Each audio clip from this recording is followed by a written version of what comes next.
Hi everybody. In this video, we're going to be looking at getting input from users by using HTML forms. This will allow us to do all sorts of things that look complex but really aren't. For example, here's the student employment application from UMW's Rec Center, and we have all these fields like text fields where I can type in my name, which is unpronounceable. I can type a little radio button here, more stuff to type in, check boxes. Finally, at the very bottom of this form, I have a submit button. Here, similarly, is my Amazon add an address page where I can type in names, addresses. I have this drop-down menu. I can select where I'm from, Turkmenistan. Maybe not the best selection there. Various buttons, submit buttons. It looks complex, but it's very easy to process a form like this. So let's get started and see how to do this. So here, let me go back to my page here. I've added this registration page. Right now it's basically empty. And here's where I'm going to add information or get information from users. So let's go ahead and do that. So here you can see I'm at /register, so that in server py, if I open that, or it is open, let me scroll down a little, get this out of the way here. Here's my /register. It's rendering the template registration HTML. So let's go there. There's registration HTML. That's the form that, or the HTML that's being displayed right now. And I'm going to add some area where the user can type in information. First, let me get rid of that picture and just put in some grade school humor here. Don't press that button. All right, now I'm going to actually start the user input section. It's going to be in a form tag that has various attributes, which I'll explain in a second.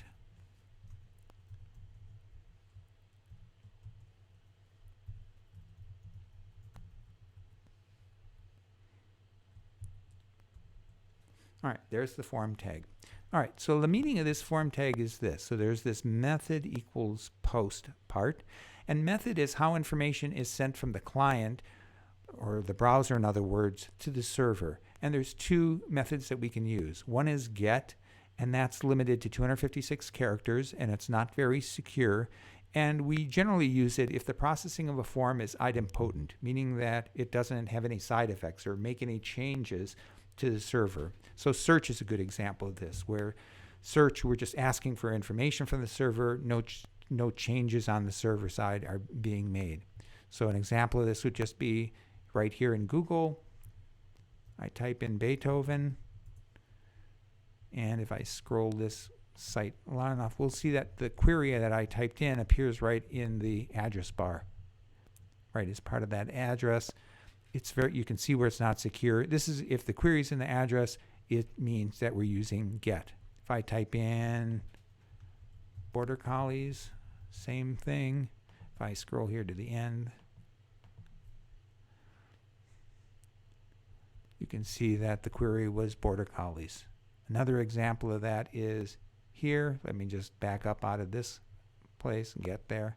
Motor Vehicle Express is the way to pay a little extra money to get your license plate tags or your driver's licenses without waiting in super long lines. But there is a search bar here, which I will press, motorcycle. And we get information about motorcycles, but up here you can see that it appears up in the address, meaning that it's using get. So these are indications that we're using this get command.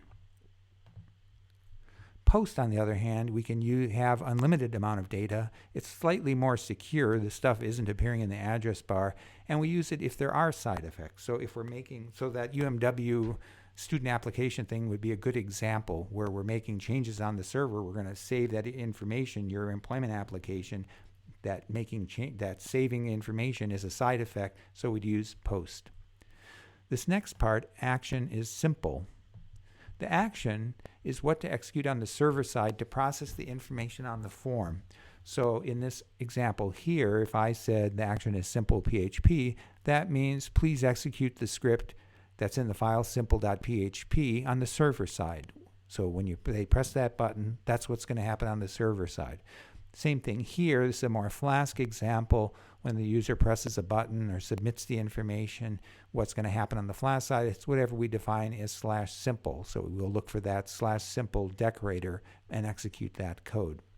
So here, in registration, what I'm saying is when this form gets submitted, we're going to execute whatever is called /registration2. So that's the form tag. So now let me create a button, a submit button.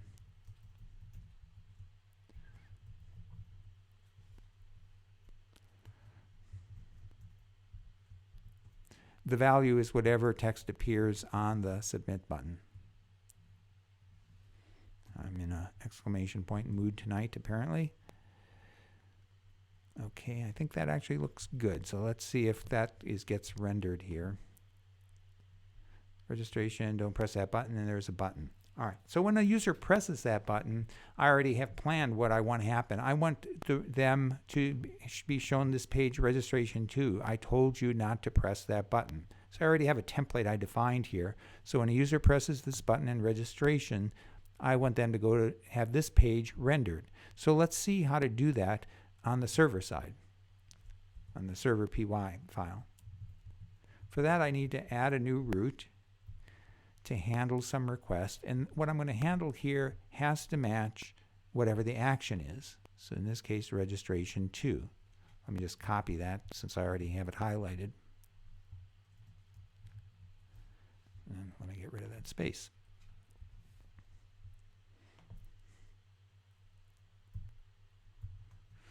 And because the user is pressing a button, he got here because of a post command, and I need to say that. I'm missing lots of things like the S in methods. That looks good, I think. I'll just call it reply here. So, and I'm simply rendering that template that said I told you not to press the button, and I call that was registration 2.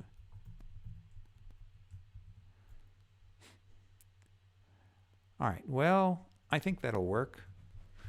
That's my belief. Let me just refresh this page just to make sure I have everything new. I press the button. I told you not to press that button. Hey, that's cool. That's working. Let's see if we can get something a little more interesting here and add a text input field. So instead of saying, I told you not to press that button, it'll give us actually information of what the person typed in. So let's do that. Let's add, have a person type in something, and just to make it look nice, I'm going to stick it in a table. TR is the table row. The first column of that table row will be just some text. It'll be like model airplane or model plane. So I want the person to type in what model plane they have. And the next bit is, I'm going to allow the user to type something in. So that's going to be input. What they're typing in is going to be some text, and I have to give this some name. What this field is going to be called on the server side, and I'll call it plane. Keep it simple. So that looks good. So input, the type, it's a text field. I'm giving it the name plane. Let's see if that actually gets displayed here. Go to registration. Model plane. Oh, I shouldn't say don't press that button anymore, but at least now I have this field so someone can type something in. I'll just say register your plane.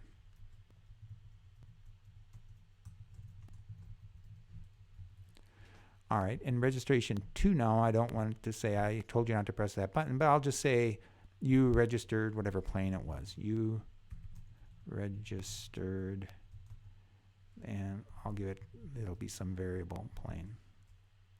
Let me put a determiner in front of there, the plane. All right, that looks good. Now again, I'm going to use this server py as the glue that's going to connect this. This person's going to enter a plane, and it's going to appear here what the plane was that they registered. To do that, I need to, I already did it. So I'm going to add from Flask import, we're adding this bit request up here. So that's one change we make up here. and here's registration 2, and now I'm going to grab that plain information from the form. So I'll call it the plain equals, request form. So request is the object sent from the browser. Form is the form information, like all the fields the person typed in, and the field I'm looking for is plain. This plain here is matching the name here of this field called plain. So if I call this RC plain, let me just save that. This is going to be RC plain, right? So this matches the name of the input field in the form that's being sent to this routine. Then let me just pass that information here.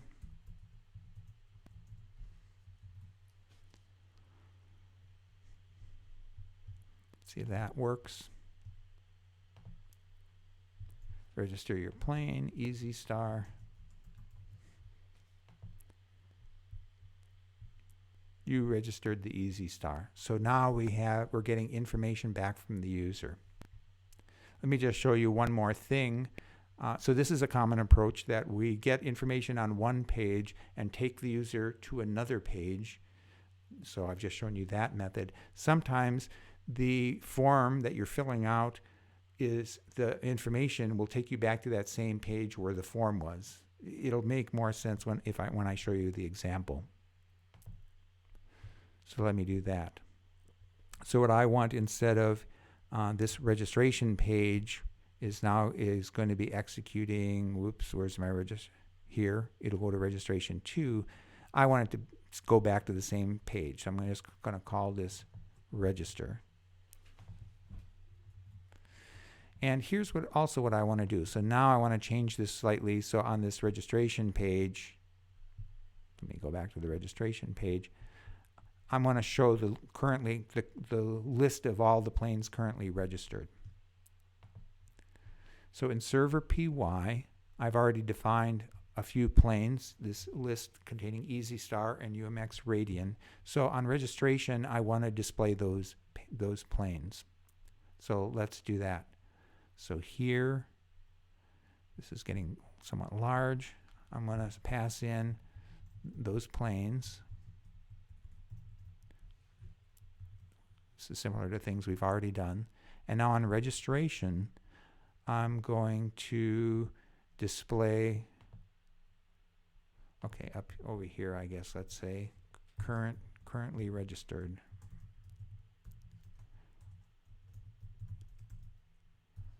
So these are going to be the currently registered planes. I'm going to stick them in a table again because I just think tables look nice. Table row is just going to have one column, which is going to be the plane. But there's going to be lots of them, so I'm going to need to put a for loop here for plane in planes. So we've done this before. And I'll just call this plane.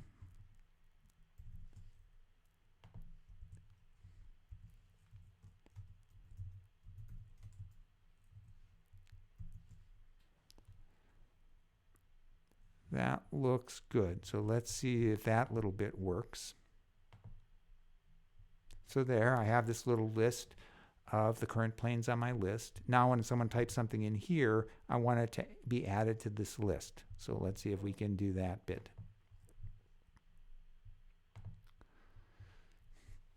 So now in Register, we can get to this page here, in two ways. We can either get to it by pressing this button, or we could have gotten to it by clicking on this registration menu item. So I need to kind of say that up here. So I got to it by either this get method, which would have been clicking on the menu item, or I could have hit the submit button. That's what that means. Now I want to check if they got here by hitting the submit button. If so, I want to add that element to the list. I can do that by this method, if request method equals post, that means did I get here by pressing the submit button. If that's the case, I want to append that plane to the new plane to the planes list, and that plane is in the request object, the form part of it, and it was called RC plane, I believe. And I think that should work, maybe. All right, so here I am at registration. Let me type in a plane, night vapor. It adds it to that list just like we wanted. So this is a common approach of where we have some form item, but it's appearing on the same page as our form. Super Cub. So we can go and add stuff. So you can see this is fairly easy to do. One thing I did, I just expanded this a little bit, and I have this second version of the site, which here I have a person, a plane, and a time, and I have a little bit fancier registration field. Let me just put one in here, and then I'll show you the code.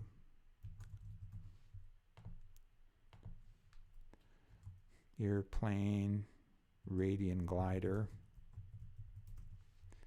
and it was at 9 p.m. that I wanted to register, and it added that to the list. So let me show you how I did that. So while I'm here in server PY, I have this new list here that for each entry of the list is a Python dictionary, and it has the keys person with a person's name, a model, so the airplane, and a time. So it has a list of those. In my R2 page, I pass planes. I should mention that I pass it wherever R2 is here. Oh, it's up above, sorry. Right here, I'm passing that list, and it's called planes on my R2 HTML form. Here's where I do the for plane in planes. And here, because this was the syntax, we've already done this, is when things are a dictionary. So plane.person, plane.model, plane.time. So this should be fairly familiar. It's what we've done before. So here I've added a few things to our form, like here's this input field for name. This is the plane. And here I have this little drop-down menu for time. Right, that was shown here, this little drop-down menu.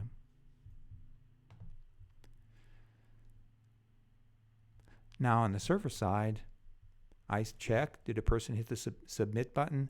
If so, I create another Python dictionary with person being whatever the person typed in, the model being whatever the plane they typed in, and the time.